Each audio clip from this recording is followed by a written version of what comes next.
इस कार्यक्रम के पुण्यार्चक हैं स्वर्गीय सेठ श्री नेमचंद जी जैन जौहरी, स्वर्गीय श्रीमती शांति देवी की पुण्य स्मृति में पुत्र एवं पुत्रवधू श्री नवींद्र कुमार जैन, श्रीमती मधु जैन, पौत्री नलिनी नवीन जैन, प्रवासी कैलिफोर्निया।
पंच परमेष्टि भगवान की जय। आचार्य श्री गुरुवर कुंद कुंद महाराज की जय। आचार्य श्री गुरुवर विद्यासागर महाराज की जय। परम पूजनीय निर्व्यापक श्रवण मुनि श्री सुधा सागर जी महाराज की जय हो। श्री पंच कल्याणक प्रतिष्ठा महामहोत्सव की जय। श्री गंभीर सागर जी महाराज की जय। जिज्ञासा के लिए प्रार्थना। सभी जिज्ञासु एवं श्रोतागण अपने अपने स्थान से पूज्य मिश्री को नमोस्तु करें। जिज्ञासा प्रारंभ होती है। प्रियम जैन इंदौर से पूछते हैं, गुरुवर नमोस्तु। गुरुवर, घर के समय समय पर हम घर की सफाई करने से घर में गंदगी इकट्ठी नहीं होती। महाराज जी, हमारे मन में होने वाली गंदगी को कैसे पहचाने और किस समय और किस प्रकार उसे साफ करें? अपने अंदर की गंदगी तो स्वयं विचार कर सकता है कि तुम उस गंदगी से कितने परेशान हो। सबसे पहले व्यक्ति तो स्वयं पर विचार करे, क्या जो तुम कर रहे हो। अभी हमने 2-3 दिन प्रवचन दिए, भय के ऊपर चल रहे थे। किसी कार्य करने के पहले यह सोचना जरूरी है कि तुम्हें इस कार्य करने के बाद किसी का डर तो नहीं लग रहा है। जिस चीज का तुम्हें डर लग रहा है, समझ लेना वही गंदा कार्य है। क्योंकि अच्छे कार्य तो करने में गर्व होता है। व्यक्ति दूसरों को बताता है, चाहता है कि लोग मेरे कार्य को देखें सुने, और बुरा कार्य बताता है कि यह मुझे किसी को पता ना चल जाए। तो इसलिए जिस चीज कार्य करने के बाद हमें डर लगे, पकड़ लेना चाहिए कि मैं गंदा कार्य कर रहा हूं। दूसरा कारण है, जिस कार्य को करने के बाद अपनों का डर लगे, जो तुम्हारे हितैषी हैं, उपकारी हैं, माता पिता। आप कोई कार्य कर रहे हैं और आपको डर लग रहा है कि मेरे माँ बाप को पता ना चल जाए। आपके गुरुजन हैं, आपने कोई कार्य किया, तुम डर गए कि कहीं ये गुरु महाराज को पता ना चल जाए। धर्म, जाति, कुल, राष्ट्र, इन सब से जो हमें डर लगता है, बस वहीं तुम अपनी जिंदगी का हिसाब कर लेना कि मैं गंदा हूं और मैं गंदा कार्य कर रहा हूं। और यदि तुम्हारा अच्छा कार्य होगा, तुम निर्भय होगे, गर्व करोगे, बड़ों के द्वारा सम्मान को प्राप्त होगा। अंकित जैन आगरा से पूछते हैं, गुरुवर नमोस्तु। हमारी जैन समाज में एक व्यक्ति के जूते चमड़े की आदि फैक्ट्री है और वो जैन मंदिर में जैन है वो, और जैन मंदिर में मूर्ति विराजमान करा सकते हैं क्या? नहीं। सामाजिक आज का जो परिवेश है, वह परिवेश भिन्न प्रकार का चल रहा है। कानूनन प्रक्रिया में फिर बाद में तुम तो धर्मात्मा हो, तुम्हारा बेटा, तुम्हारी जाति, तुम्हारा समाज किसी भी रूप में यह विद्रोह का कारण बन सकता है, अशांति का कारण बन सकता है।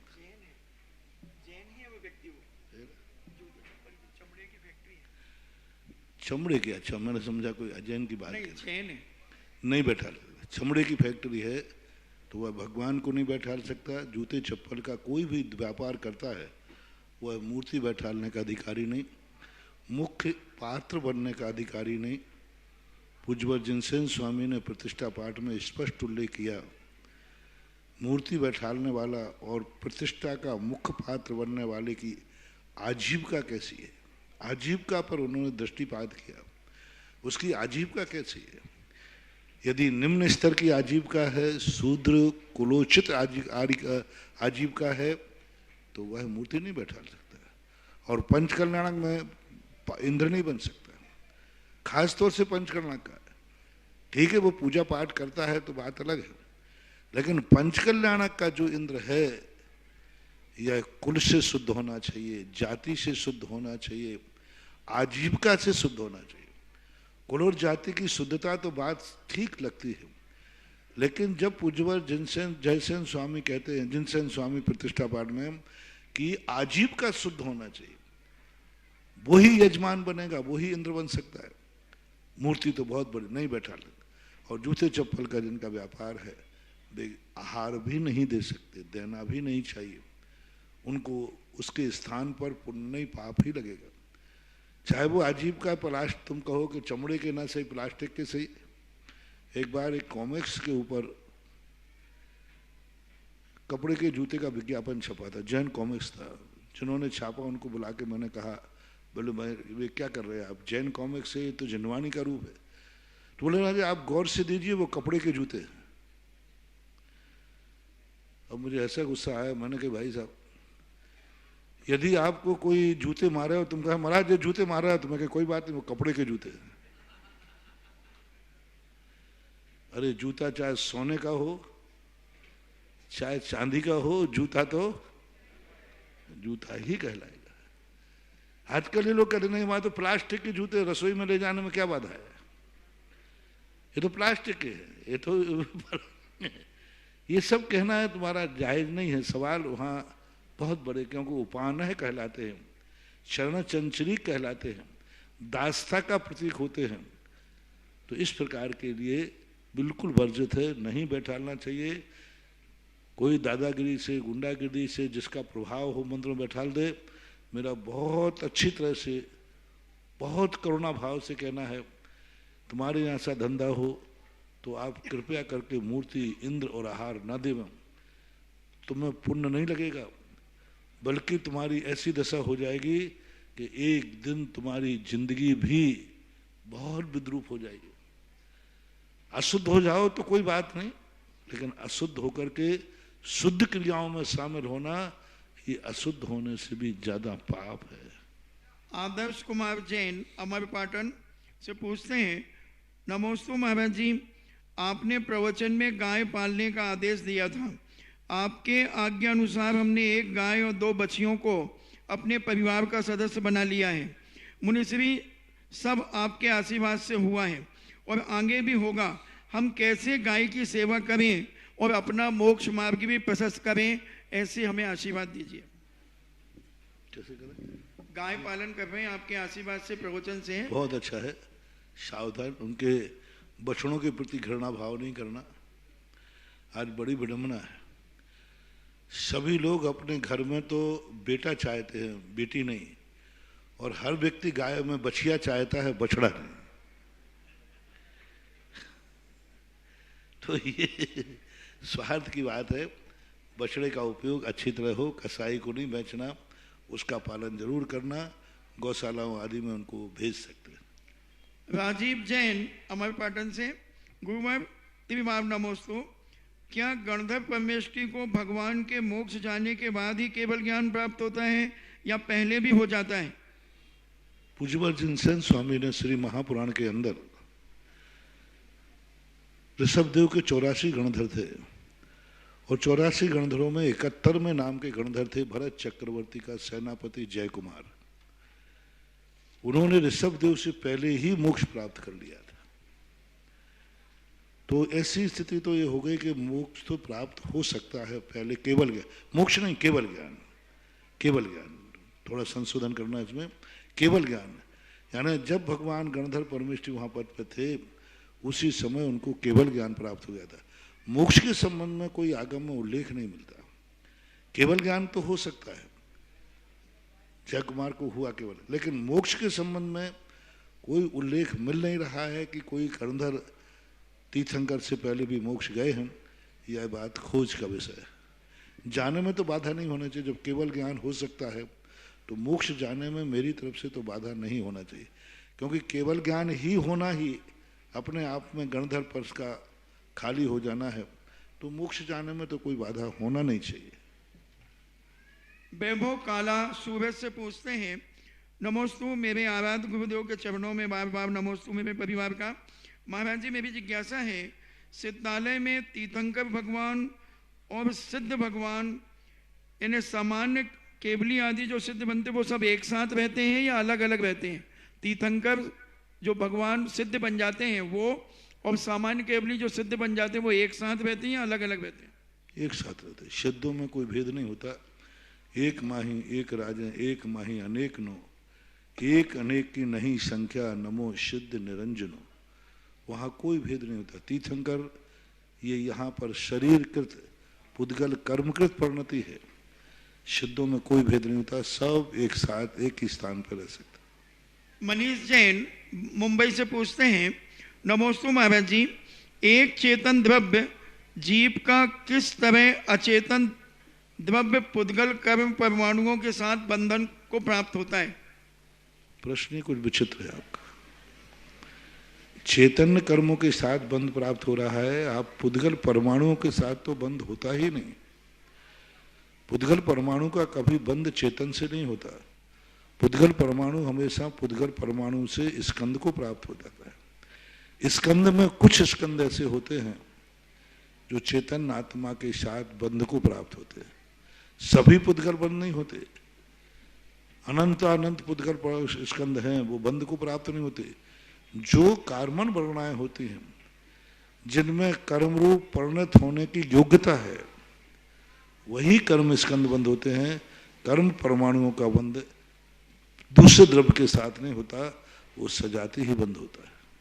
सुरेश जैन बेंगलोर से पूछते हैं, नमोस्तु महाराज जी, आपने कुएं और टांके के पानी की बात कही कि वह पीने से ठीक रहता है, तो हम टांके का पानी छान करके क्या उसकी जीवानी उसी टांके में डाल सकते हैं? छान कर डालना ही चाहिए, वो कहाँ ले जाओ, इसलिए तो टांका बनाया है। टांका बनाने का पर्पस क्या है कि जो पानी छाने उसकी बिलछानी उसी में बिलछाने के लिए ही टांका है, बाकी टांके का कोई महत्व नहीं है। जो तुम पानी छान रहे हो उसको उसी में ही डालना ही चाहिए, तभी वो टांका बनाने का फायदा है, नहीं तो कोई मतलब नहीं। तनीषा जैन जयपुर से पूछती हैं, नमोस्तु गुरुवार, आपके चरणों में तिवार नमोस्तु। मेरी जिज्ञासा है कि आजकल बहुत छोटी छोटी उपलब्धियों पर भी बहुत जल्दी घमंड होने लगता है, कोशिश करने के बाद भी वह घमंड आ ही जाता है, तो गुरुवार ये कौन से पाप कर्म के उदय से ऐसा होता है? मोहिनी कर्म और साथ में पान का शायद विशेष रूप से होती है, उस कारण से ऐसा होता है। कोई बात नहीं, मान आने दो। मान बहुत जल्दी अकल ठिकाने लगाता है। मान के कमाने के बाद व्यक्ति को ऐसी ठोकर लगती है कि उसकी अपने आप आंखें तो क्या, गर्दन भी झुक जाती है और कई बार तो कमर भी झुक जाती है और सब कुछ। इसलिए अहंकारी व्यक्ति का अहंकार ज्यादा देर टिकता नहीं है। नियम से अहंकार एक सीमा पर जाने के बाद गिराता ही गिराता है, लेकिन वो अहंकार उसके कर्म का उदय तो है ही। सबसे बड़ी चीज उसकी भूल है, उसकी तत्व रुचि तत्व दृष्टि में अभाव है, इस कारण से उसका ऐसा होता है। अन्यथा 12वें गुण स्थान में भी अज्ञान परिचय है, शुद्ध केवली को भी अज्ञान परिचय है। ज्ञानी व्यक्ति जो है उसका अहंकार नहीं करता, जो नहीं है उस पर प्रयास करता है। एक विद्यार्थी ने 98 नंबर पर सुसाइड कर लिया, 98 नंबर थे, मात्र 1 नंबर कम हुआ उसका। दूसरे विद्यार्थी के 99 आ गए, उसके 98 आए। और उसका एक ही भाव था कि मैं नियम से क्लास में, कॉलेज में फर्स्ट आऊंगा। 1 नंबर और कम था, उसकी दृष्टि उस पर चली गई। 1 नंबर कम क्यों? क्यों भूल हुई मेरे से? ऐसी गलती क्यों हुई? तो ये देखो कितना बड़ा, कि मतलब उसको 98 का अहंकार नहीं है, एक कमी, एक का अभाव का उसे दुख है। तो ज्ञानी पुरुष अपने अंदर जो प्राप्त नहीं किया है उसको पाने का प्रयास करता है, जो पा लिया है उसको सुरक्षित करता है, अहंकार नहीं करता। श्रीमती चंदा जैन, मेरे परम पूजनीय गुरुदेव, आपके चरणों में सचना नमन। विकृति और निर्विकृति किसे कहते हैं? विकृति और निर्विकृति शब्द ही बता रहा है। विकृति यानी विकार, और निकृति यानी उसमें से निकल गया है, विकार जिसमें निकल गया है। ये बी और नी प्रत्यय बड़े विचित्र प्रत्यय है। ये विशेष के अर्थ में भी आते हैं और विविक्त के अर्थ में भी आते हैं। नी प्रत्यय निषेध के अर्थ में भी आता है और नी प्रत्यय निश्चय के अर्थ में भी आता है। इसलिए इनको प्रसंग को देख करके ही अर्थ लगाना चाहिए। और ये श्रावक और महाव्रतियों की क्या उपयोगिता होती है विकृति और निकृति से? श्रावक और महाव्रतियों में इनकी क्या उपयोगिता है? उपयोगिता ही है, जैसा अर्थ तुम लगाओ वैसे ही। अब छाछ को निकृति बोलते हैं, लेकिन किस समय? जिस समय सल्लेख ना ले रहा हो। तो बोले छाछ क्यों लेना? बोले इसमें कोई विकार नहीं रहा, ग्रस्तता नहीं रहा। लेकिन जब व्यक्ति जिंदा रहता है, बोले छाछ को पी के क्या करूंगा? रबड़ी पिलाओ जिसमें माल हो, ताकत हो। तो वही निकृति जवान व्यक्ति के लिए निषिद्ध है, और वही निकृति युक्त वस्तु संलेखना के समय उपकृत है। तो प्रसंग के अनुसार देखना पड़ता है। विकृति सदा ही वर्जनीय है, निषेध है। प्रवीण जागी सोत खांदू कॉलोनी से पूछते हैं, मेरे इष्ट गुरुदेव नमोस्तु, मैंने कहीं पढ़ा है कि नियति और निमित्त साथ साथ चलते हैं। जीवन में नियति तय होती है और उसी को मिलाने के लिए निमित्त बनते हैं। यह दोनों कर्मों के अधीन है। यह कहाँ तक उचित है? यहाँ तक तो आपका ठीक है कि भाई नियत और कर्म, नियति और निमित्त, ये दोनों के दोनों साथ साथ चलते हैं। लेकिन ये गलत है आपका कि निमित्त उस नियत को पूर्ति करने के लिए आता है। ये एकांतवाद है। आधा वाक्य तुम्हारा सही है। नियत और निमित्त दोनों की एक साथ अनादिकाल से है, अभी बता देता हूँ। लेकिन उसके साथ निमित्त नियत को सिद्ध करने के लिए चलता है, ये आपका कथन मिथ्या है। ये क्रमबद्ध पर्याय है, ये नियतवाद है। निमित्त नियत को संभालता नहीं है। निमित्त जो है उन शक्तियों को कार्य होता है जो नियत से बाहर है। सपोज कीजिए, नियत क्या है? आंख ही देखेगी, कान नहीं, ये नियत है। कान ही सुनेगा, आंख नहीं, ये नियत है। ये नियत है। अब इसके साथ निमित्त कैसा चलता है? क्या देखेगा ये नियत नहीं है, लेकिन देखेगी तो आंख ही देखेगी, लेकिन क्या देखेगी ये नियत नहीं है, ये निमित्त है। अच्छी वस्तु भी आ गई, दुश्मन भी आ गया, मित्र भी आ गया। अब निमित्त उस नियत को सिद्ध करने के लिए नहीं है। नियत का काम अलग है और निमित्त का काम अलग है। नियत कहती है कि तुम्हें कान से ही सुनना पड़ेगा, अन्य कोई स्थान नहीं सुनने का। लेकिन निमित्त कहता है कि ये तो ठीक है कान से सुनूंगा, लेकिन क्या सुनूंगा ये नियत के अधीन नहीं है। इसलिए निमित्त जो है, हमारी आत्मा में दो शक्तियां होती है, एक उपादान शक्ति और एक निमित्त शक्ति।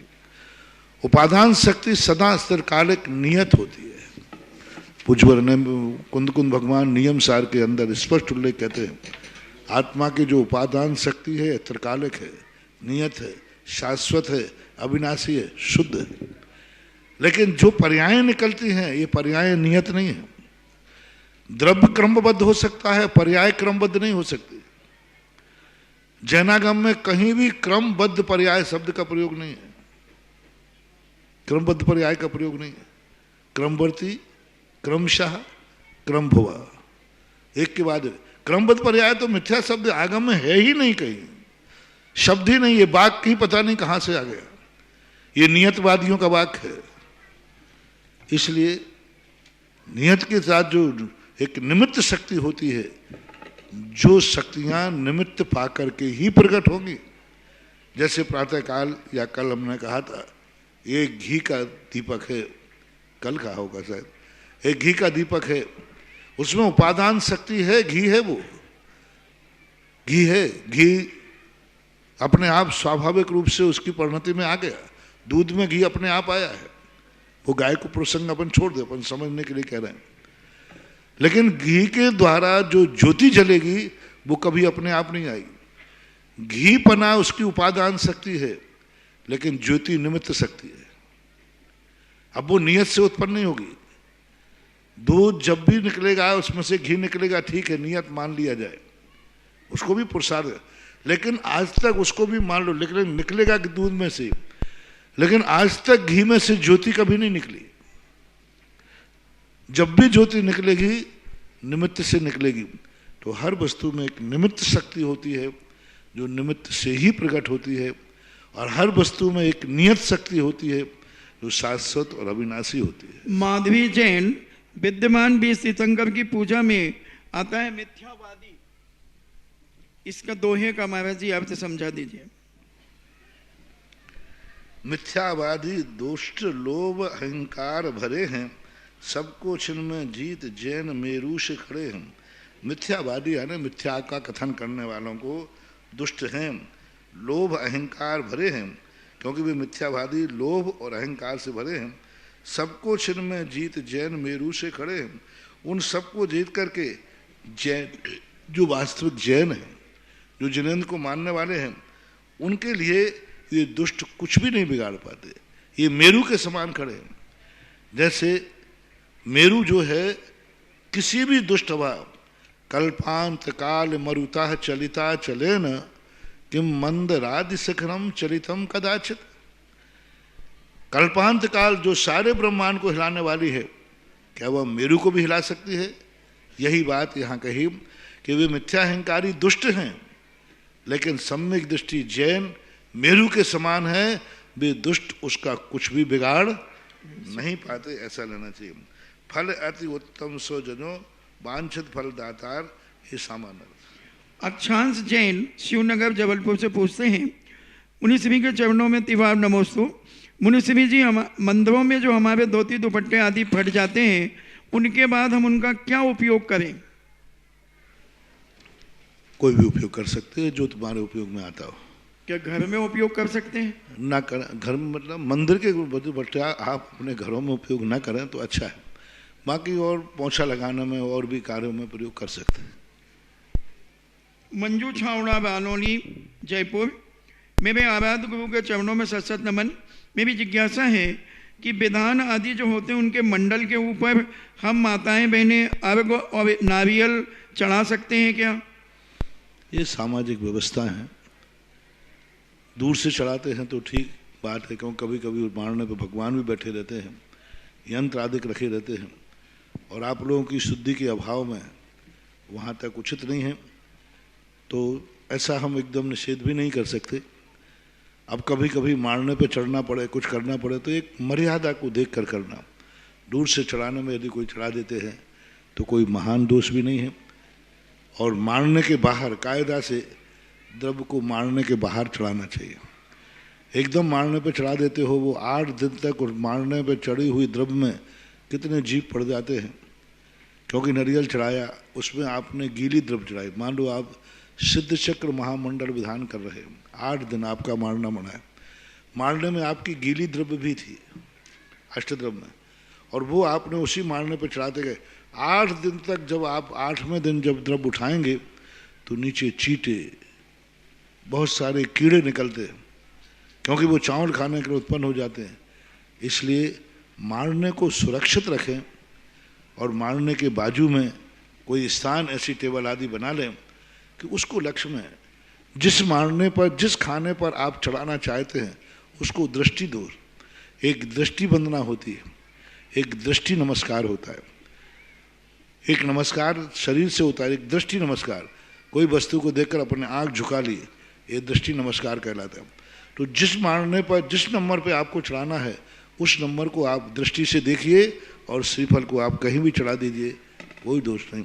मारने पर चढ़ाने से जो बहुत लंबे काल तक विधान चलते हैं, अब कितने विधान, कल्पद्रुम मंडल विधान चल रहा है, मारने पर त्रिलोक तिलक मंडल विधान चल रहा है, मारने पर कितना, और 2 दिन के बाद वो मारना तो फिर दिखता ही नहीं, मारना तो खत्म हो गया। इसलिए बाजू में चढ़ाए तो ज़्यादा उचित है। अतिशय जैन कोटा से पूछते हैं, मुनि श्री के चरणों में बार बार नमोस्तु। महाराज श्री ऋजु गति, पाणी मुक्ता गति, लांगिलिका और गौमूत्रिका गति के बारे में हम समझना चाहते हैं, वो किस प्रकार से होती है? यह जो गति है, ये जीव जब मरण करके जाता है तो उस समय एक प्रकार की गतियां बनती हैं। ऋजु गति कहलाती है सीधी गति, दूसरी मोड़े वाली गति है। तो पहले कौन सी? ऋजु गति। हाँ, ऋजु गति। दूसरी पाणी मुक्ता। पाणी मुक्ता। पाणी मुक्ता का अर्थ होता है जैसे अपन पानी हाथ पे लिए है और यूं गिरे, सीधा एक मोड़ लेता है, पाणी मुक्ता। फिर लांगिलिका। लांगिलिका, लांगिलिका बोलते हैं बंदर की। बंदर की जो पूंछ होती है ना, वो 3 आकार बना लेती है, ये मुड़ी हुई रहती है। और गौमूत्रिका, गौमूत्रिका बनती है, ये अंत में 3 मोड़े वाली गति। गाय यानी बैल जब चलता है तो वो चलते हुए लघु संज्ञा करता जाता है। तो चलते हुए वो जब लघु संज्ञा करता है तो उस लघु संज्ञा का जो आकार बनता है, एक अलग प्रकार का आकार बनता है। वो हाथ से बनाना नहीं बनेगा, वो बैल ही बना पाएगा, और बैल भी उसी समय बना पाएगा जब वो सुसु जाता है, तो वो आकार बनता है। तो उस प्रकार के आकार का एक उदाहरण दिया आचार्यों ने समझाने के लिए। ये मरण करने के बाद जब जीव विग्रह गति में होता है तो ये 3 प्रकार से बनता है, ऋजु गति, पाणी मुक्ता, लांगिलिका और गौमूत्रिका। 4 प्रकार के भेदों से जीव अपने दूसरे स्थान को प्राप्त करता है। किस इंद्रिय जीव के कौन सी गति होगी, यह क्या कोई निश्चित है? कौन से, कितनी इंद्रिय वाले जीव की कौन सी गति होगी? मतलब कैसे समझ? इंद्रिय वाले मतलब ये 4 जो आपने गति बताई है, तो ये कौन से, कितनी इंद्रिय जीवों की होंगी? नहीं, सभी की हो सकती है। ज़्यादातर मैंने पहले ही कहा था एक दिन कि जो गौमूत्रिका की गति है, ये प्रायः जब जीव निष्कुट स्थान में जाता है, आते समय नहीं, जाते समय यह 4थे नंबर का भेद गौमूत्रिका का भेद बनता है, मात्र निष्कुट स्थान में जाने वाले जीवों का। लांगिलिका जो बनती है यह सभी जीवों की बन सकती है, पाणी मुक्ता सभी जीवों की बन सकती है, ऋजु गति भी सभी में। 3 प्रकार की तो सभी जीवों की बनती है, बन सकती है, कोई एक बनेगी, तीनों एक साथ नहीं। लेकिन लांग जो गौमूत्रिका है, ये तो निष्कुट स्थान, एक इंद्रियों में जब जीव जाता है, वो भी निष्कुट स्थान में जन्म लेता है, उसी समय 4थे नंबर की गति बनती है, शेष में नहीं। एक इनका तीसरा प्रश्न है, निष्कुट क्षेत्र में काल परिवर्तन होता है या नहीं? नहीं होता, क्योंकि वो तृष्णाली से बाहर है और इन सब परिवर्तनों से सदा एक सा काल होता है।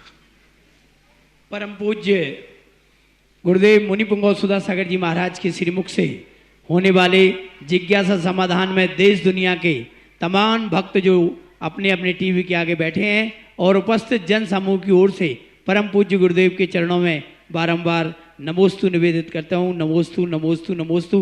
परम पूज्य गुरुदेव मुनि पुंगव सुधा सागर जी महाराज के आशीर्वाद से विश्व के बड़े बाबा भगवान पार्श्वनाथ स्वामी के दिव्य दरबार में वेदी को, विशाल वेदी को स्वर्ण मंडित किया जा रहा है।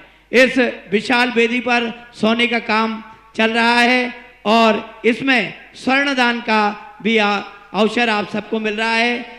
कान के टॉप्स सोने के अंजना जैन बहन, रोहित भाई थार अहमदाबाद ने हाथ से, किरण लता राजेश कुमार जी उस्मानपुरा अहमदाबाद 5100 रुपये स्वर्ण दान में सुनीता धर्मपत्नी स्वर्गीय श्री विनोद जी विकास जी जैन सासा परिवार सागर वालों ने 11,000 रुपये स्वर्ण दान रतन लता जी लोहाड़िया कलकत्ता विनोद जी छाबड़ा के माध्यम से, सोने के टॉप्स प्रेमचंद जी नीरज कुमार जी रचना जी नीर पूर्वी जैन ललितपुर की ओर से, स्वर्ण सोने की गिन्नी के टुकड़े लगभग जो 25 ग्राम के हैं बिजौलिया वाले बाबा के दरबार को स्वर्ण मंडित करने के लिए श्री केसरी चंद जी श्री मणिकांता जी जैन समरानिया 12 राजस्थान द्वारा प्रदान किए गए हैं। स्वर्ण दान में भी 5100 रुपये राजकुमारी रिद्धिम जैन उदयपुर ने, सोने की अंगूठी अनीता जैन इकलेरा ने 5100 रुपये गणेश अनिल नैनी जैन गोदा परिवार साबरिया टोंक ने भेंट किया है। गौशाला में दान 15,000 रुपये श्री केसरी चंद जी मणिकांता जी जैन समरानिया 12 वालों द्वारा भेंट किए गए हैं। परम पूज्य गुरुदेव के आशीर्वाद से तपोदय तीर्थ बिजोलिया में भव्य गौशाला स्थापित की गई है। शानदार बहुत ही सुंदर गौशाला, अभूतपूर्व सुंदर गौशाला स्थापित की गई है और इसमें गोरक्षक 1,11,000 रुपये की राशि के साथ श्री राजकुमार जी पाटनी ने अपनी स्वीकृति प्रदान की है। एक और गोरक्षक 1,11,000 रुपये की राशि के साथ श्रीमती निर्मला पाटनी धर्मपत्नी सीए श्री राजकुमार जी, श्री मनीष जी निष्ठा जी कार्तिकेय, सीए सुमित जैन, सीए नेहा अतिशय प्रतिष्ठा जैन नोएडा परिवार द्वारा विनोद जी छाबड़ा के माध्यम से ये नाम आया है। तपोदय तीर्थ रक्षक के लिए पूज्य गुरुदेव ने माता बहनों की रक्षा के लिए एक तीर्थ रक्षक का उपाय दिया। इस नाम इस हेतु भी 1,11,000 रुपये की राशि श्रीमती निर्मला पाटनी धर्मपत्नी सीए श्री राजकुमार जी, मनीष जी निष्ठा कार्तिकेयन, सीए सुमित, सीए नेहा अतिशय प्रतिष्ठा जैन नोएडा, श्री विनोद जी छाबड़ा जयपुर के माध्यम से प्राप्त हुआ है। परम पूज्य गुरुदेव के श्री सानिध्य में पंच कल्याणक महामहोत्सव का आगाज हुआ है। प्रतिष्ठाचार्य श्री प्रदीप भैया के कुशल निर्देशन में जन्म कल्याणक आप सबको करने का सौभाग्य मिलेगा। इसमें 51,000 रुपये 21,000 रुपये की राशि के साथ अनेक कलश बुक हो चुके हैं। श्री नेमचंद जी संजय कुमार जी जैन चंडीगढ़ से एक कलश की बुकिंग हुई है। सीमित मात्रा में कलश हैं। महामहोत्सव के कलश जन्म कल्याणक के दिन आपको मिलेंगे। आप शीघ्रता से तपोदय तीर्थ क्षेत्र कमेटी से संपर्क कर अपना कलश बुक करा लें, जिससे कि आपको यह जन्म कल्याणक के महाभिषेक का सौभाग्य मिल सके। असीम कालीन भक्तांबर विधान तपोदय तीर्थ विजोलिया में होने जा रहा है। इस हेतु 51,000 रुपये की राशि के साथ श्री रविंद्र कुमार जी प्रिंस जैन सहदरा दिल्ली, श्री कोमल प्रसाद जी जैनमती जी की पुण्य स्मृति में केसरीमल जी मणिकांता जी जैन साबरिया सिमरानिया 12 वालों ने यह भी सौभाग्य अर्जित किया है। श्रीमती चंद्रा देवी श्री ताराचंद जी की पुण्य स्मृति में ताराचंद जी, संजीव जी, रेखा जी, राजीव जी, नीलू जी। ओम एक नाम बोल के सब परिवार बोल दिया करो। श्री जैन पांड्या परिवार देवली वालों ने भी एक सौभाग्य प्राप्त किया है। पंच कल्याणक महामहोत्सव में श्री नीलेश वैशाली जैन गांधीनगर गुजरात ने 11,000 रुपये की राशि सहयोग राशि भेजी है। मोतीलाल जी गुणमाला जी राजगढ़ अलवर ने भी 11,000 रुपये की सहयोग राशि भेजी है। 11,000 रुपये की सहयोग राशि मेगा मनीष जैन नोएडा ने भेजी है। 11,000 रुपये की सहयोग राशि मनोरमा मनोज ठोलिया जयपुर ने भेजी है। 11,000 रुपये की सहयोग राशि सीमा जितेंद्र शिल्पी जैन नई दिल्ली से भेजी गई है। असीमकालीन भक्तांबर चंद्रोदय तीर्थ के लिए भी रविंद्र कुमार पिंसी सादरा दिल्ली से अपना नाम प्रस्तुत किया गया है। प्रथम जिज्ञासा लेकर आए हैं ब्रजेश शास्त्री और दूसरी जिज्ञासा के लिए तैयार रहेंगी आदरणीय श्रद्धेय सुनीता दीदी जी। मेरे गुरुवर जगत पूज मुनिवर श्री के चरणों में मेरा, मेरे परिवार का एवं चमलेश्वर चौखले की ओर से कोटि कोटि नमोस्तु नमोस्तु नमोस्तु। पूज गुरुदेव, आज भारत के कोने कोने में बच्चों की जबान पर श्री समोषण श्री विहार एवं चमलेश्वर जी का नाम है। यह आपकी अनुकंपा है। पूज गुरुदेव, मेरी जिज्ञासा है कि साक्षात जनेन्द्र भगवान का श्री विहार हम लोगों ने नहीं देखा, लेकिन आपकी कृपा से इसमें हमें सम्मिलित होने का सुअवसर मिल रहा है। भारत का बच्चा बच्चा ये सोच रहा है कि कैसे भी किसी भी प्रकार से हम इसमें अपना सहयोग अनुदान प्रदान कर सकें। पूज्य गुरुदेव, आपने दोपहर में बताया था कि ये सामान्य जल विहार आदि जैसा विहार नहीं है, ये भगवान का समोसरण श्री विहार है। और जब सामान्य विहार का इतना साध्य पुण्य मिलता है तो इस समोसरण श्री विहार का हम सभी को एवं उसकी अनुमोदना करने वालों को, सहयोग करने वालों को इसमें क्या पुण्य मिलेगा। पूज्य गुरुदेव श्री नमोस्तु नमोस्तु। आज तक किसी भी भगवान के विहार करने का रास्ता ही नहीं पता तो हम चलते कहाँ से। भारत में भगवान के समोसरण का स्थान मिला, लेकिन वो किस रास्ते से कहाँ विहार करके गए थे यह उल्लेख नहीं मिल रहा है। वो कौन सा रास्ता? मात्र एक चौलेश्वर बिजोलिया का मिलता है कि वो यहाँ से एयरलाइन भी गए हों तो अभी भी रोड बिल्कुल सीधा एयरलाइन ही गया है। उस समय के लोगों ने न जाने कितने पुण्यशाली होंगे जो भगवान के साथ विहार किया। अपन ये देखना चाहते हैं कि हम जब भगवान की मूर्ति देख करके इतने आनंदित हो जाते हैं और कहते हैं, जैसे अभी अपन वहाँ जोलिया में तब मूल क्षेत्र पर जाते हैं, गगन बिहारी भगवान को देखकर ऐसा लगता है और उनकी मूर्तियों को देखकर ऐसा लगता है, तेरी मूर्त इतनी सुंदर, तू कितना सुंदर होगा। बस यही मैं देखना चाहता हूं कि जब कलयुग में तेरे नाम का विहार करने में इतना आनंद है तो उस समय कितना आनंद आया होगा। बस यही है असंख्यात गुणी निर्जरा। पुण्य किसमें बंद होता है? जब इतना सा नियम लेने में इतना आनंद है तो पूर्ण में कितना। जब मूर्ति के दर्शन करने में इतना आनंद है तो भगवान के दर्शन करने में कितना आनंद। जब भगवान का आज अपन गगन विहार करा रहे हैं, अपन ने बहुत शक्ति पाई है कि मूर्त में हमने भगवान के दर्शन पाए हैं, तो आज अपन बहुत शक्ति पाना चाहते हैं कि साक्षात तीर्थंकर के विहार में को हम स्थापना निक्षेप से विहार कराकर वह अनुभूति करना चाहते हैं कि वो अनुभूति कैसी रही होगी। इसलिए मैंने सारे चौकले को खास तौर से कहा, चूक मत जाना। चौलेश्वर पारसनाथ की छाया में तुम जन्म जन्म तक जिंदगी से रहते आए हो, लेकिन अब कुछ जो स्थिति बन रही है चौलेश्वर पारसनाथ की, वह कुछ अलग बन रही है। और जिनके रास्तों से गांव से जाएगा, ये तो ना जाने कितने जन्म का पुण्य लेके आए हैं कि भगवान का विहार। बहुत दुर्लभ है महानुभाव। तीर्थंकरों का, गुरुओं का, साधुओं का विहार बाजू से निकल जाते हैं, नहीं जाते। लेकिन जो नगर सार रास्ते में पड़ेंगे, सबसे ज्यादा भाग्य तो उनका है कि उस नगर से भगवान का विहार होगा, उन गांव से होगा।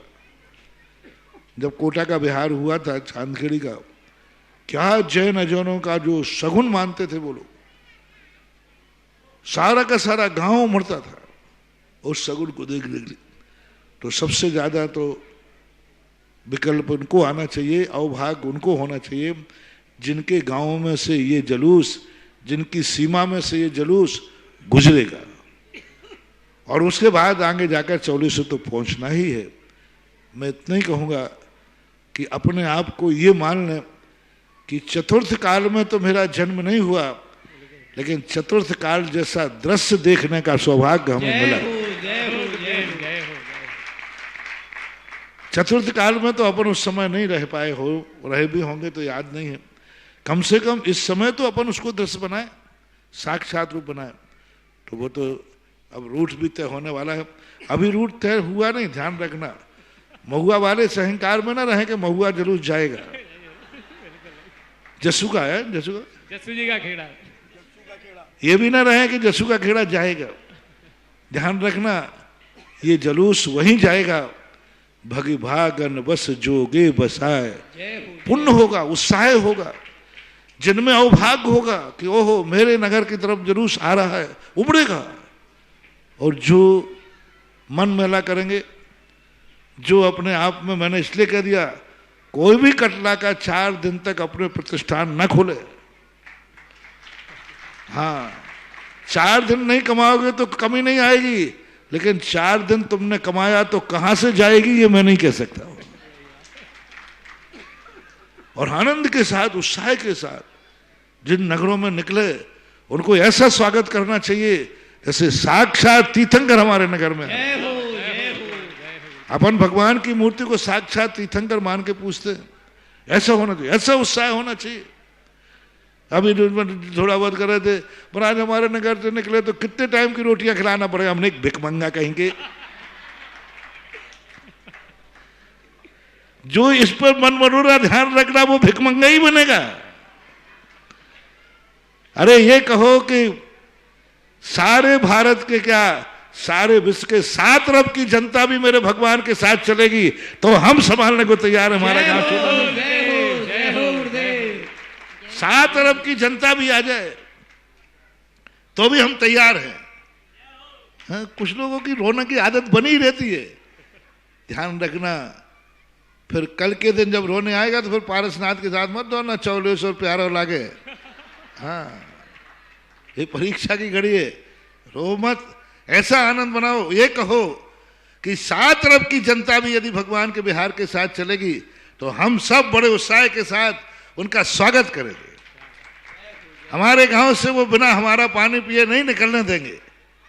ऐसा एक बार तुम्हें संस्मरण सुना देता हूं, आ गया याद तो।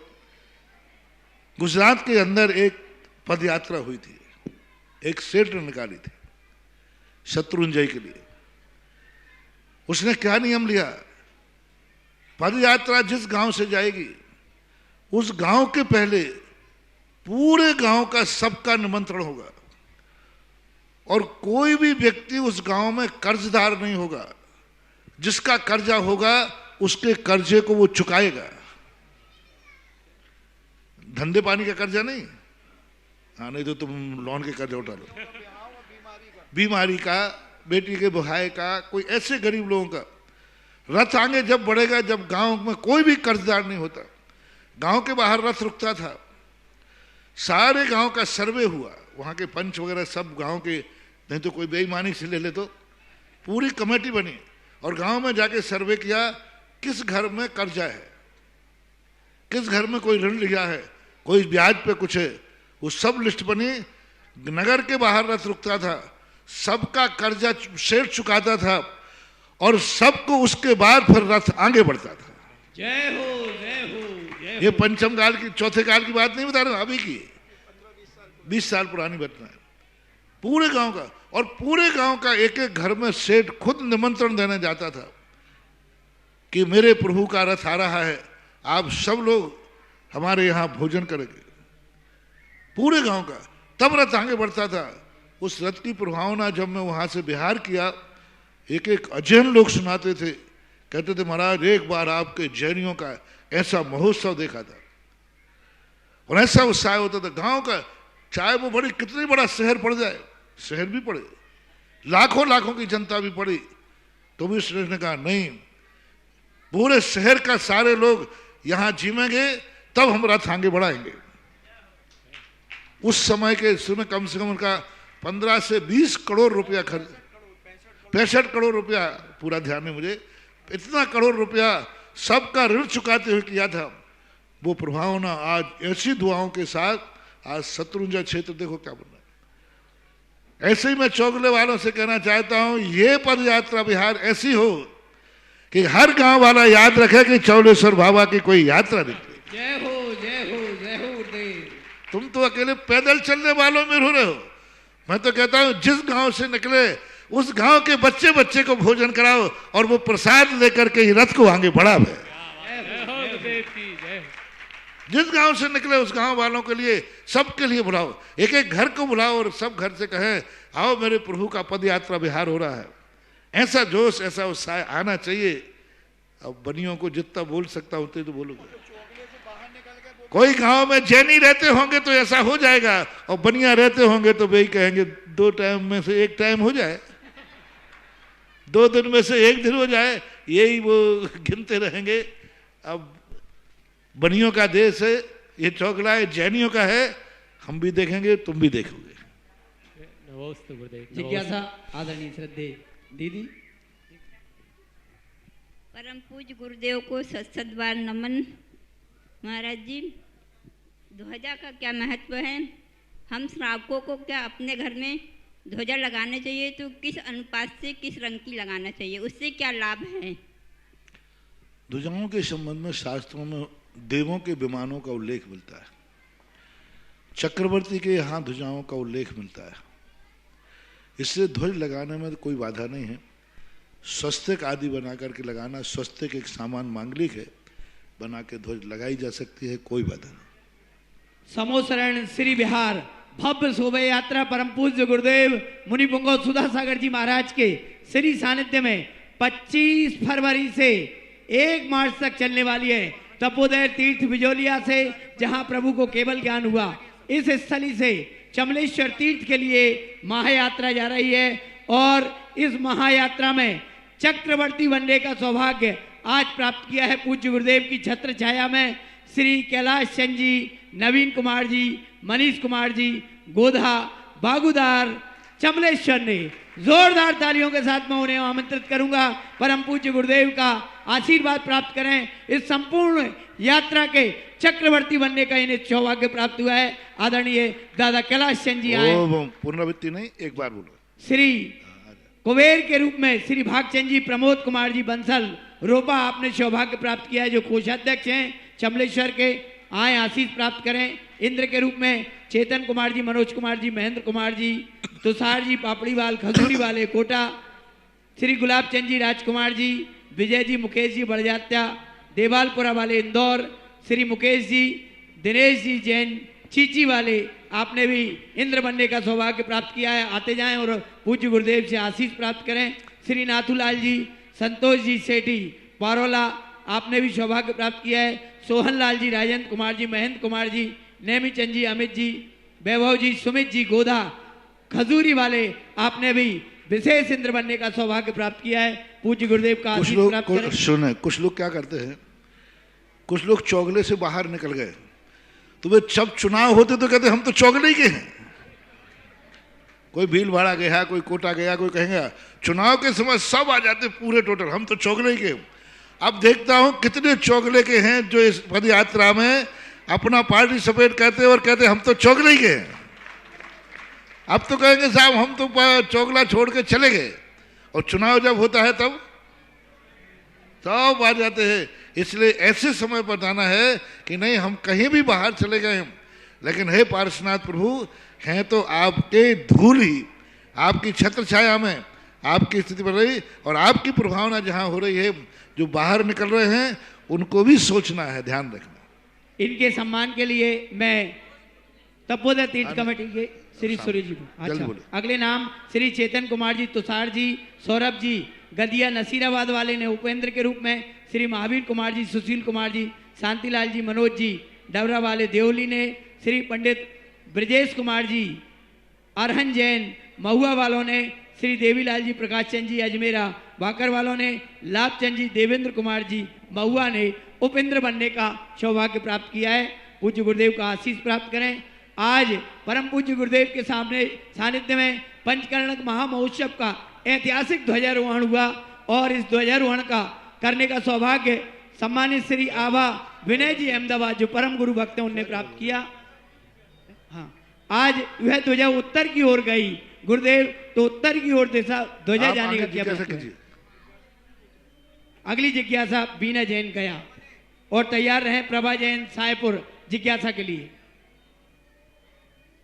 मेरे आराध्य गुरुदेव को केवल ज्ञान के अविभा प्रतिषेध प्रमाण आपको त्रैबार पूरा गया वासियों का नमोस्तु। मेरी जिज्ञासा यह है गुरुदेव कि अंतिम समय में जब मनुष्य गति का जीव या तिरथ गति का जीव तड़पते रहता है, तो मेरे ये भाव होते हैं कि मैं इसका सुमरण करा दूं, इसकी दुर्गति ना हो जाए। मेरा क्या उस जीव से पूर्व भाव का, जब अंतिम समय में तिरथ गति का जीव तड़पते रहता है, तो मेरा यह भाव होता है कि मैं ठीक, समझ गया मैं। आपका जो सुमरण कराने का भाव होता है अच्छा है, और दूसरों की सबकी समाधि मरण हो मैं भी यही भाव निभाता हूँ, सबको भाना चाहिए। अंतिम समय में उसको कैसे संबोधे? उनको संबोधन करने के लिए जिस प्रकार के उनके परिणामों में विकृति आती है, उस विकृति को तात्कालिक परिस्थिति देखकर संबोधना चाहिए। आत्मा और परमात्मा के स्वरूप का चिंतन कराते हुए शाश्वत अविनाशी दृश्य दिखाना चाहिए, जिससे मरण के भय से वो मुक्त हो सके। नमोस्तु गुरुदेव। प्रभा जैन साहेबपुर और तैयार रहें कल्पना जैन गाडरबारा, पूनम जी सेठी भीलवाड़ा। हे गुरुवर, आपके चरणों में मेरा और मेरे परिवार का कोटि कोटि नमोस्तु नमोस्तु नमोस्तु, और सका दिगंबर जैन समाज साहेबपुर का नमोस्तु। हे भगवान, देखो नमोस्तु में ज्यादा समय लगा, जिज्ञासा करना। हे भगवान, मेरी जिज्ञासा यह है कि सम्यक दृष्टि जीव के प्रशम, संवेग, अनुकंपा और आस्था के 4 गुण होते हैं, और सहायक सम्यक दृष्टि जीव रामचंद्र जी थे, तो उनके ऐसे परिणाम कैसे होगा कि उन्होंने अपनी गर्भवती सीता को जंगल में छुड़वा दिया? नमोस्तु भगवान। उनके अनुसार जो संवेग वैराग्य होना चाहिए वो उनके पास था, क्योंकि अनंतानुबंधी संबंधी कसाय जो थी वो नहीं था, लेकिन 6 महीने वो अपनी सीमा में थे, मर्यादा में थे। 6 महीने के अंदर अंदर वह जो उनके संवेग की स्थिति है वो उन्होंने प्राप्त कर ली, इसलिए मर्यादा के विरुद्ध कुछ भी नहीं हुआ। अविरत संवेग दृष्टि को कुचित कर जाते तो इस प्रकार के परिणाम आ सकते हैं। वो एक दुर्घटना समझो, घटना समझो, पूर्व भाव का नियोग समझो, वो आदर्श मार्ग नहीं है। सम्यक दृष्टि में कितने सम्यक दृष्टि हैं इनमें, जिन्होंने अपने भाई को 6 महीने तक कंधे पर रखा गया हो। संसार में सम्यक दृष्टि कितने हैं? असंख्यात। मनुष्यों में भी कितने हैं? बहुत हो गए। एक कोड़ा कोड़ी सागर वर्ष में असंख्यात तो सम्यक दृष्टि मनुष्य हुए। एक ही सम्यक दृष्टि ने तो 6 महीने कंधे पर रखा, किसी ने रखा क्या? बाकी तो सब तो सारे बर्बाद थे, तो वो उनका एक नियोग है। ये दुर्घटनाएं कही जाती है, इससे मार्ग नहीं नापा जाता है ऐसा क्यों हुआ। इतने असंख्यात सम्यक दृष्टि एक कोड़ा कोड़ी सागर वर्ष में हो गए, उन्होंने किसी ने ऐसी गलती नहीं की। तो परसेंटेज हमेशा, मार्ग हमेशा बहुमत से बनता है। वो एक असंख्यातों में से एक घटना है मात्र रामचंद्र जी के जीवन के संबंधी या बलभद्र के संबंधी, बस। उनके अलावा 9 के अलावा कोई ऐसा दृश्य देखने में आया नहीं। तो ऐसी कुचित घटनाएं, कुचित 1-2 और भी घट जाए तो भी उनका अल्प है। दोषाय नालम कणिका विशस्य, जैसे समुद्र में कोई 1-8 बूंद जहर डाल देता है तो उससे समुद्र जहरीला नहीं होता। 1-8 कोई इस प्रकार मोह की चरम काष्ठा पर पहुंच जाता है, सारे सम्यक दृष्टि सदोष नहीं होते। श्री कल्पना जैन गाडरवार और तैयार रहेंगे पूनम जी सेठी भीलवाड़ा। नमोस्तु महाराज श्री अशुद्धि के समय अष्टमी चतुर्दशी व्रत करते हैं तो अशुद्धि के समय करना चाहिए कि नहीं, और दूसरा टीवी के सामने बैठ के संग का समाधान या प्रवचन सुनना चाहिए कि नहीं? नमोस्तु महाराज श्री। जहां तक किसी के अष्टमी चौदश का व्रत का नियम है तो उसको व्रत नियम करने में कोई बाधा नहीं है। जैसे प्रोष्ठोपवास वृत्ति है, कोई महिला वृत्ति है, अब अष्टमी और चतुर्दशी प्रोष्ठोपवास करते ही हैं, उनका व्रत है तो वो करेंगे उपवास बराबर। पूजा पाठ करना नहीं मिलेगा अनुष्ठान, प्रोष्ठोपवास का पूजा पाठ से कोई संबंध नहीं है। लेकिन कोई यदि अनुष्ठान पूर्वक करता है, जैसे व्रत कथा होती है, 14 साल की चौदस कर रहा है तो फिर वो नहीं करेगा, क्योंकि उसमें अनुष्ठान पूर्वक ही होगा। कोई रवि व्रत कर रहा है और रविवार पड़ रहा है तो फिर उसको आगे दूसरे दिन करना चाहिए, आगे बढ़ा करके दिन कर लेना चाहिए, क्योंकि वो जो कथाओं के व्रत होते हैं उसमें अनुष्ठान शामिल होता है, अनुष्ठान पूर्वक किया जाता है।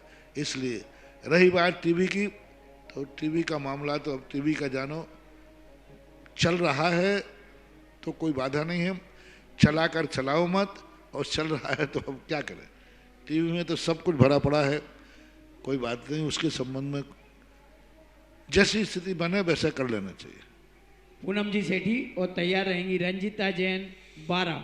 गुरुदेव, आपके चरणों में चौलेसर कमेटी और हमारी तरफ से आपको बारंबार नमोस्तु। टीवी के संबंध में हम कहा करते हैं, जैसे आप लोग अशुद्ध दशा में मंदिर नहीं आते, भगवान के दर्शन नहीं करते, गुरु के दर्शन नहीं करते, लेकिन आपके घर में भगवान का, गुरु का फोटो लगा है, तो आप लोग जब अशुद्ध दशा में होते उसका क्या करते हो?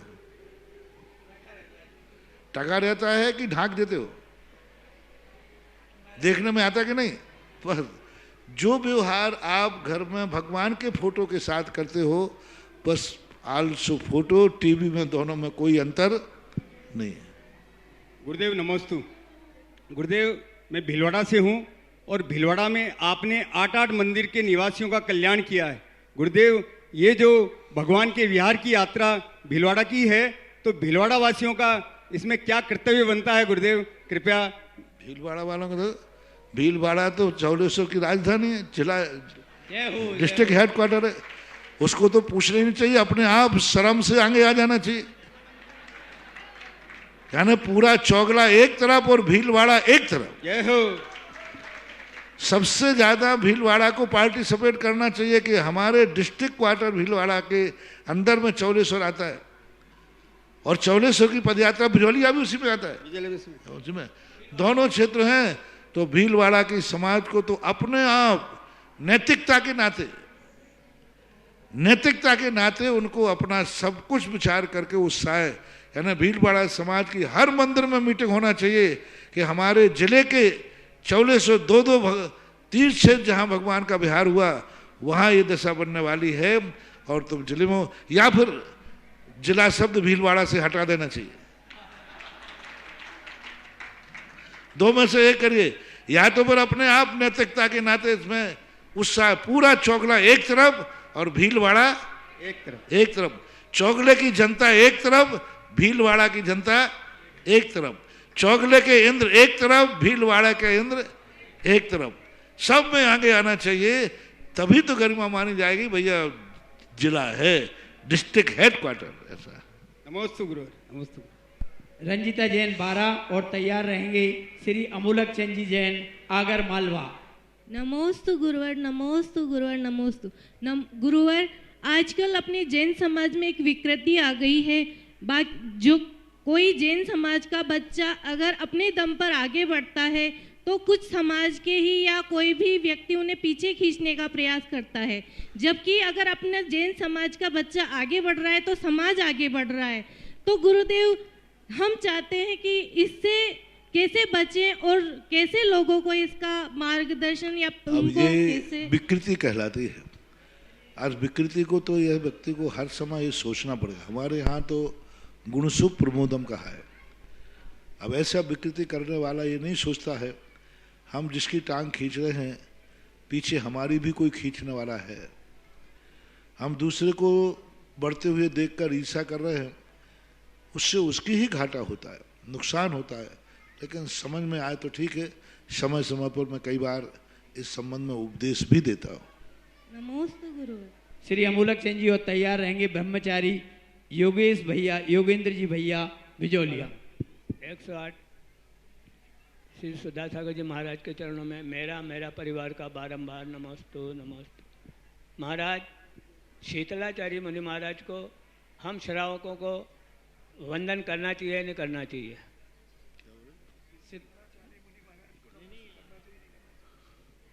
ये तुम्हारे विवेक में, तुम्हारी दृष्टि में जब शीतलाचार्य आ रहा है तो तुम भी खुद सोचो ना, नहीं क्या पूछो। जब तुम्हें तो तुम तो ऐसे पागलपन की बात कर रहे हो। एक व्यक्ति ने कहा, बोले महाराज इस गिलास में जहर है, पीना चाहिए या नहीं? तो मरना हो तो पी लो, जिंदा रहना तो फेंक दो, बस इतने उत्तर काफी है। पर अब हम हमारे गांव में आते हैं फिर ओम शांति। 4-5 तो घर है, फिर क्या करेंगे हम? योगेश जैन और तैयार रहेंगे जम्बू जी। गुरु महानिर्यापक श्रवण के चरण कमलों में कोटि कोटि नमन। गुरुवर, विगत 4 फरवरी को एक अद्भुत दृश्य देखने को मिला कि चौलेश्वर जी तीर्थ क्षेत्र के लिए जो हुआ वो एक बहुत असंभव या अद्वितीय घटना थी। किंतु गुरुवर, इस घटना से पहले कुछ एक ऐसी चीज़ हुई जैसे जिसको आपने भी बताया कि 98 की आपकी भावना थी 98 की। उसके पश्चात गुरुवर 2000 में आपका मंगल प्रवास बिजोलिया में ग्रीष्मकालीन के रूप में मिला, तब भी वो भावना पूरी नहीं हुई। 2002 में चतुर्मास मिला, तब भी भावना पूरी नहीं हुई।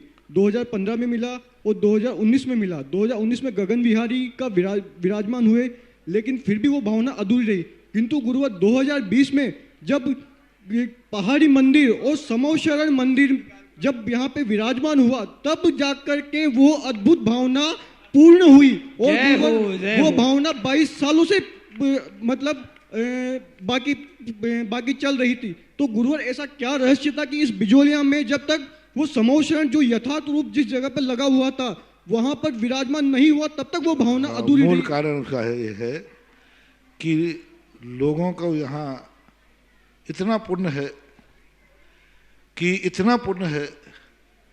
कि भगवान तो यहाँ रुकने वाले हैं नहीं, इतना पुण्य है कि गुरुजन तो यहाँ रुकने वाले हैं नहीं, लेकिन इतना पुण्य है कि तुम्हारे पुण्य से कमठ भगवान को रोक लेता है। इतना पुण्य है कि गुरु रुकने वाले नहीं हैं, कोरोना ने आकर के रोक लिया और काम करा दिया। जय हो जय हो। मैं तो रुकने वाला था नहीं, किसी भी हालत में नहीं, पूरे एकदम 100% बिहार की स्थिति ही थी और भगवान भी यहाँ रुकने वाले नहीं थे, वो तो बिहार करने वाले थे। कमठ ने आके रोक दिया। तो तुम लोगों के ऊपर कमठ और कोरोना ये दोनों की राशि एक है। जय हो। इन दोनों की कृपा है कि यहाँ जो कुछ हुआ वो अद्वितीय हुआ। नमोस्तु जम्बू जी अंतिम जिज्ञासा के लिए। नमोस्तु महाराज जी। महाराज जी, शास्त्रों में लिखा है वत्थु स्वभाव धम्मो न धर्मो धार्मिक के बिना। तो हम लोग जो कार्य करते हैं धर्म का, कि यही धर्म है, तो धर्म की परिभाषा क्या है? धर्म को अनेक रूप में देखा जाता है। कारण से कार्य का धर्म। हमारे यहाँ 10 प्राण कहे गए।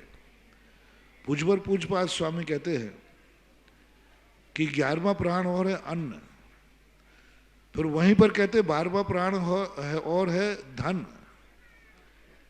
तो इसी प्रकार से ये सब कारण के कार्य कराते हैं, निमित्त कहलाते हैं। ये धर्म को उत्पन्न करते हैं, धर्म की महिमा बढ़ाते हैं। ये स्वयं धर्म रूप ना होकर के धर्म की महिमा बढ़ाते हैं। और ये जो करता है उसी में धर्म की उत्पत्ति होती है, क्योंकि हम आधार को पहचानते।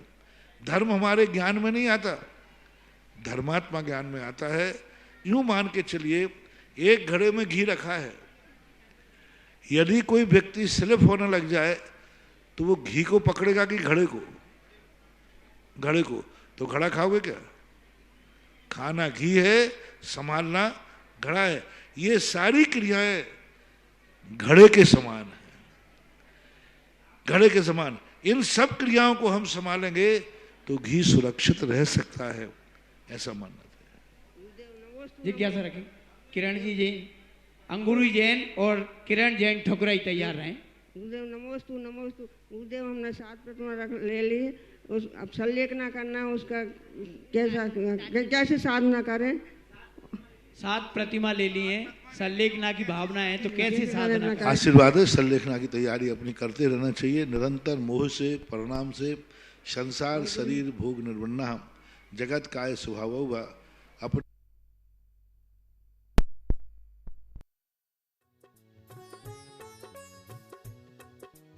इस कार्यक्रम के पुण्यार्चक थे स्वर्गीय सेठ श्री नेमचंद जी जैन जौहरी, स्वर्गीय श्रीमती शांति देवी की पुण्य स्मृति में पुत्र एवं पुत्रवधू श्री नवींद्र कुमार जैन, श्रीमती मधु जैन, पौत्री नलिनी नवीन जैन, प्रवासी कैलिफोर्निया USA।